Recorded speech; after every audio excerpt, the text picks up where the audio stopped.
crops by time travelers in Boston lost. Scriptures carved in rocks. A name proclaimed, they prophecy spoke of thee. Free word march to eternity. Death wish cast. DJ sings slaps racks on 2 plates.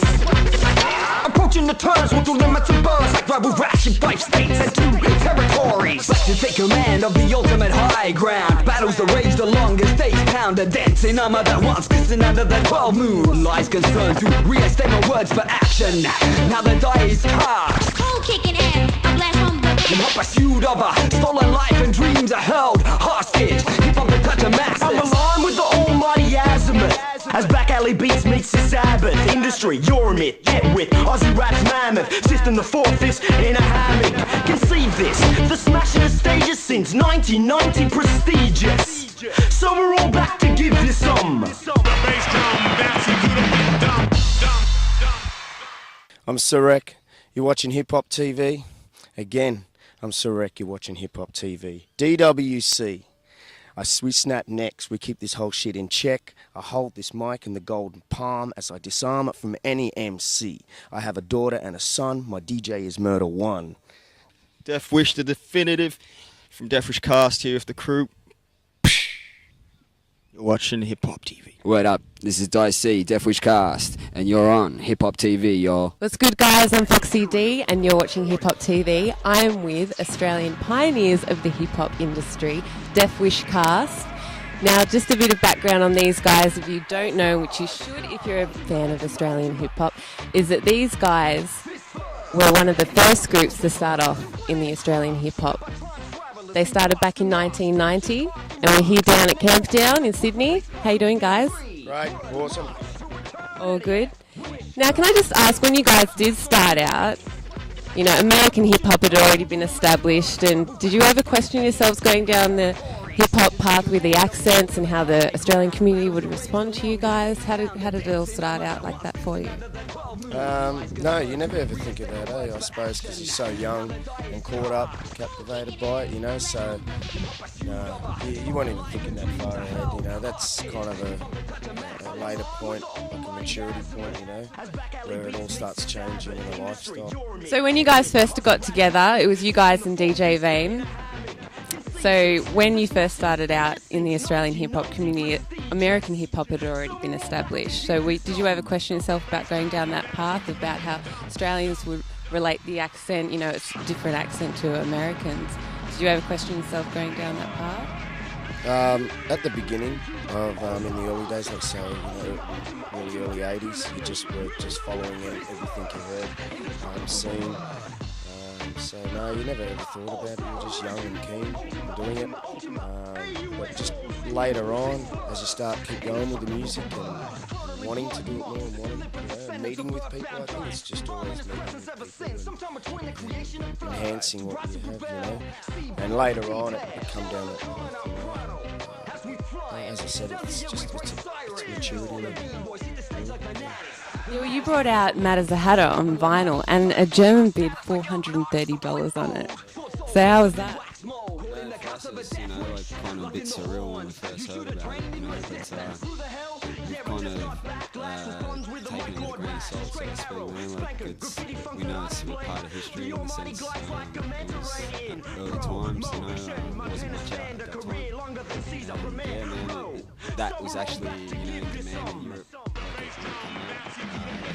It actually hit number 2 on like radio over there in Norway and stuff. Yeah, because that hit went on Norway's Rainbow FM. So yeah, that would have been amazing for you. And like when we heard about that, you know, and it was a time when there wasn't much, you know, like internet coverage, or you know, most of the link-ups were, you know, through graffiti magazines and really correspondence like mail. And, you know, it wasn't a hand like it used to be. So yeah, it was like a big feat for us in these days. Well, in around 1995, you guys broke up, but you seem to be doing so well, you know, with your AUST single, you got a video for it, the hit internationally. Were there any problems in the group, or? We had this massive punch-up. No. I think we just had different ideas, and at that time, you know, we were getting all ambitious with everything going on, and everyone, you know, brains started going different ways, and you know, and we're all good friends, so we, you know, let everyone do what everyone wants to do, you know what I mean? And I think we always knew in the back of our head that we'd end up working together again through the whole time, you know, and we ended up getting back together a few years later, so... Well, good to hear, because you had that break, and that's in the past, and you're back stronger than ever. But not with DJ Vame anymore, it's DJ Murder One. And can I just say, this guy is amazing on the decks. He was ripping it up. The first time I saw you was at Bondi Beach Road Hotel, and I was like, oh, I couldn't keep my eyes off you. And you were ripping it up on the decks, scratching everything. So how did you hook up with the boys? I was doing some work with Sleeping Monk. Big up to you, brother. Met him through like the rest of the best equipment dudes, and eventually it was just a natural thing because they were all friends, and that's really what the core of this whole posse is about. You know, just mates and helping each other out, doing it, taking it to the team, and yeah, like Paulie, you know, hit me up with some gigs to help him and Todd out. You know, brought it up to brass there, and it just pretty much snowballed from there, so to speak. The guys, I was honoured enough one day after helping these guys out on some live shows that they brought it to me that, you know, let's make you part of the family, and I was like truly honoured. It was like a teary moment. You know, I was crying on the inside, mate. And it was all on stage too, mate. That was a sick gig, and like they announced it on stage, and I was like, I felt amazing. Yeah, so that's how it all hooked up. Good work. Well, you're all amazing on stage together, and I have to say, this isn't just for the camera, but you're one of my favourite groups to watch perform. But, you know, you interact with audiences, you've got the b-boy poses. Is that all staged, or do you kind of just go with the flow? The whole, you know, around the time of Beach Street and breakdance and all that, it was all about that, you know what I mean? So we grew up, like, that was natural for us, and it still is today. We can back up our b-boy stances straight up. Your latest album, The Legacy Continues, which is out through Basic Equipment Hydrofunk. Tell us a bit about the album, what can we expect, and how you've come to title it. Well, basically it speaks for itself with The Legacy Continues. You're looking at us getting back together and the preparation, because it's not just about getting together and making an album. It's about bringing entities together and creating something and all working on, and you're all agreeing and it all coming together. So it may take a couple of years, you know. We're taught not to rush things until we're happy with it or you're happy, and it's obviously, you know, that's the best thing to do. So it took us about 4 years to kind of really, you know, to kind of get it together, you know, to where we felt comfortable again, because, you know, they'd gone off and done their thing and I went off and did my thing, you know, but it was destined to happen anyway, but we had to make the magic happen again. Can't rush quality.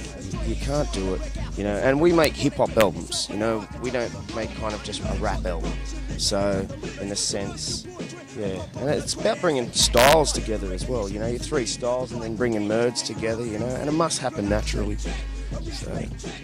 Well, you guys have been around for almost 20 years, so tell us, are you proud of where we are today compared to where we started out? Like, who could have thought, you know, like when we started that, you know, Australian acts would be, you know, so involved. You know, it's all progressed to the level where, you know, it's the bar's been raised, and, you know, people can, you know, get behind that and really, you know, I think benefit from this. Like you said, you know, it's a time where it's got to blow up, you know. You know, and that's why we're trying to take this a little bit further ourselves. You know, we're talking about, you know, going to Europe, and, you know, as we have been for the last 20 years, you know. But yeah, hopefully we'll make this a reality this time, you know. Because yeah, it's the bar's been raised, man, you know. That's awesome. Yeah, we got to take it up there, man.